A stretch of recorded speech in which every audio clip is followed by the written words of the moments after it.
याच्या आधी काहीतरी सांगायचंय. शिवमला ओरडू नको, ठीक आहे? अरे नको रे, असं करू नको. असू दे, पण असं करू नको, त्याला ओरडू नको जास्त.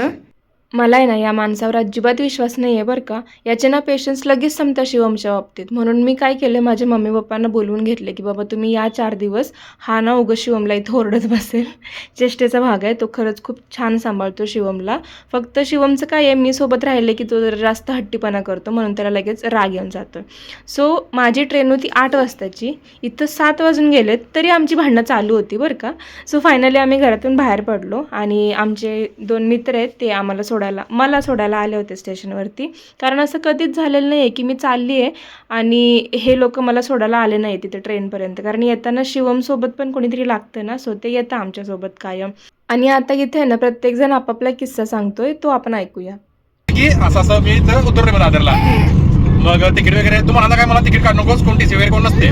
तरी पण मी काढलं, खिशात ठेवलं आणि कोरेगाव उतरला आणि बरोबर टीसीने थांबवलं मला. तिकीट दाखव म्हणला. मग नशीब काढलेलं. नशीब काढलं म्हणजे मला तिथे उठवायचं. नशीब नाही काढलं का तिकीट काढलं? कोणत्या वहिनीला? अरे चेतन तर कायम मला पहिल्या स्टेशनला की नाही बरं का? कायमची किस्से आहेत. अरे चावी हरवली. नुसता बोलत होता. 8 वाजून 10 मिनिटाची ट्रेन होती आणि आम्ही 8 वाजून 7 मिनिटांनी त्या स्टेशनवरती पोहोचलो होतो. लिटरली आम्ही पळत पळत गेलो होतो आणि माझ्या मनात नुसती धडधड चालू होती की यार देवा मला यायचं आहे. एकतर माझं तिकीट कन्फर्म होत नव्हतं. 11th आवरमध्ये जर माझं तिकीट कन्फर्म झालं तर कुठेतरी देवाची पण इच्छा आहे की मी तिकडं गेलं पाहिजे. सो फायनली मला ट्रेन भेटली आणि आता बाकीचं उद्या बोलू. बाय.